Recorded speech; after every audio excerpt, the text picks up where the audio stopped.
Dim dim dim कत डिम्ब डिम्ब डम रूपाणौ सदा यस्वे फुं फुं फुं कत सर्पजाल हृदयं गङ्गञ्च घण्टाणवं बं बं बङ्कत बम्ब बम्ब वहनं कारुण्यपुण्यात्परं बं बं बङ्कत बम्ब बम्ब नयनं ध्यायेत् शिवं शङ्करं। नमो नमः।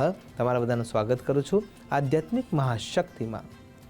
દેવ દિવાળી કેમ દેવ દિવાળી આટલી મહત્વની બની જાય છે અને કયા કારણે આપણે દેવ દિવાળીના દિવસના ઉપલક્ષ્ય જે તપશ્ચર્યા કરવી છે એને જો સમજી લેવામાં આવે અથવા જે પ્રયોગો કરવા છે એને જો સમજી લેવામાં આવે તો આપણને ખૂબ લાભ મળી શકે એમ છે।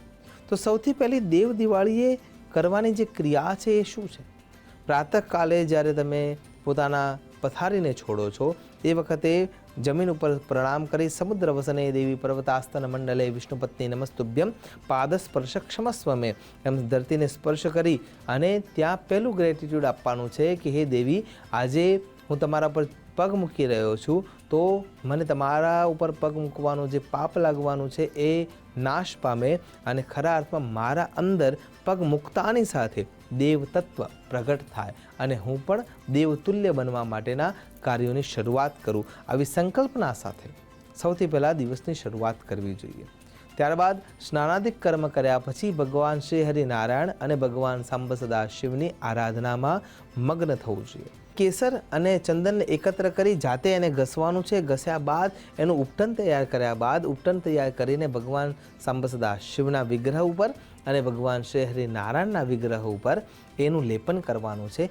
લેપન કર્યા પછી જ્યારે તમે એમને સ્નાનાદિક કર્મ કરાવી રહ્યા છો એ સમયે ભગવાન સાંબ સદાશિવ ઉપર જ્યારે અભિષેક કરી રહ્યા છો એ સમયે મૃત્યુંજય મંત્રનો જપ કરવો જોઈએ અને બીજી બાજુ જ્યારે ભગવાન શ્રી હરિનારાયણની અનુકંપા પ્રાપ્ત કરી રહ્યા છીએ ત્યારે વિષ્ણુ સહસ્ત્ર અથવા પુરુષ સૂક્તનો આધાર લઈ અને ભગવાનની આરાધના કરવી જોઈએ। ત્યારબાદ ભગવાનને પોતાના આસન પર બિરાજમાન કરી આરતી ઇત્યાદિ કર્મ કરી ભગવાનનું પૂજન કરવું જોઈએ।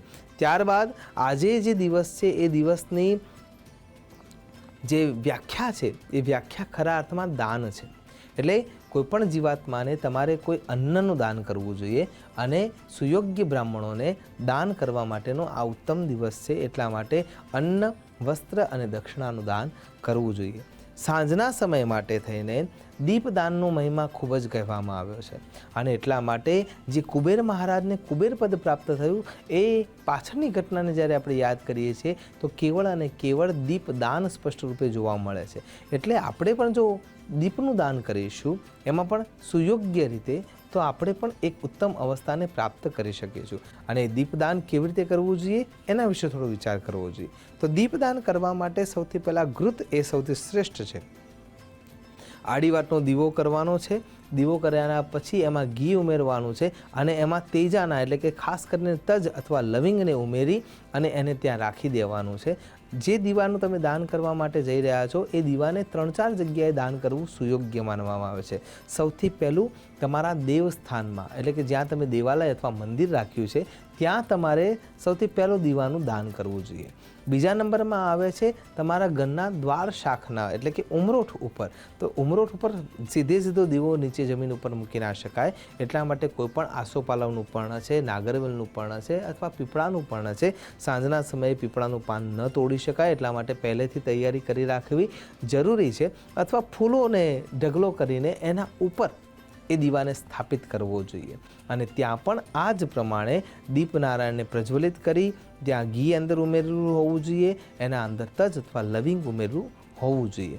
તેના બંને પક્ષે એટલે દ્વાર શાખાના જ્યારે તમે પ્રવેશ કરવા માટે જઈ રહ્યા છો તો તમારા જમણા હાથે એ ઘીનો દીવો મૂકવાનો થાય અને ડાબા હાથે તેલનો દીવો મૂકવાનો થાય છે। તમારા ઘરમાં પ્રવેશ કરતા વખતે તમે જ્યારે અંદર એન્ટર થતા હો ત્યારે જમણા અને ડાબા હાથમાં આ ક્રિયા કરવી જોઈએ।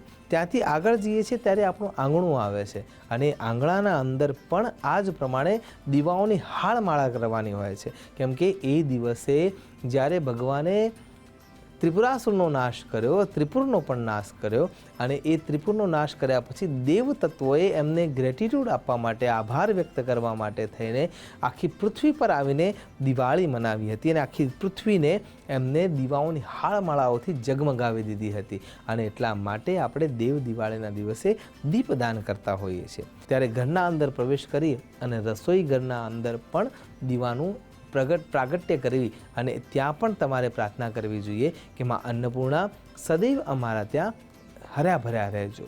ત્યારબાદ પ્રકૃતિના સાનિધ્યમાં જવાનું છે અને પ્રકૃતિના સાનિધ્યમાં કોઈ પણ વૃક્ષ, એમાં પણ ખાસ કરીને પીપળો છે, વડલો છે, તો ત્યાં અથવા સેવન છે તો ત્યાં પણ તમારે દીપદાન કરવાનું છે. દીપ પ્રગટ કરી અને ત્યાં શ્રી હરિનારાયણનું ધ્યાન ધરીને વિષ્ણુ સહસ્ત્ર નામાવલીના પાઠ કરવા જોઈએ.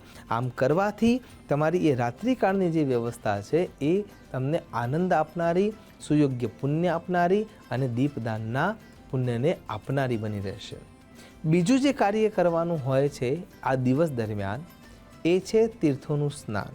છેલ્લે જો આપણે ત્યાં તીર્થક્ષેત્રમાં ના જઈ શકીએ તો આપણા જે સ્નાન કરવાનું જે પાત્ર છે એમાં ગંગાજળ ઉમેરી અને ત્યારબાદ એનાથી સ્નાન કરવું જોઈએ. પણ મનમાં ભાવના આ જ રાખવી જોઈએ, પ્રભાતે વહતી ગંગા. જ્યારે તમે સ્નાન કરી રહ્યા છો તો મનમાં એ ભાવના રાખીશું કે મારી જોડે ગંગાજળ છે અને એનાથી મારું શરીર શુદ્ધ થઈ રહ્યું છે. અને ત્યારબાદ જ્યારે સૂતા સમય, પૂર્વનો સમય આવે છે, એ સમયે તમારા મોભ પર અથવા છત પર તમારે દીપદાન કરવું જોઈએ. અને રાત્રિકાળના આ છેલ્લી અવસ્થામાં, એટલે ખરા અર્થમાં જોઈએ તો રાત્રિકાળની શરૂઆતની પહેલા પરમાં 9 થી 12માં આ મોભ પર પણ દીપદાન કરી દેવું જોઈએ અને ત્યાં યમ મહારાજને પ્રાર્થના કરવી જોઈએ. આમ તો દક્ષિણ દિશામાં પણ તમે આ દીપદાન કરી શકો છો અને ત્યાં પણ ભગવાનને પ્રાર્થના કરવી જોઈએ કે અમારા પરિવાર ઉપર તમારી કૃપા વર્ષાવજો, ક્રોધ નહીં.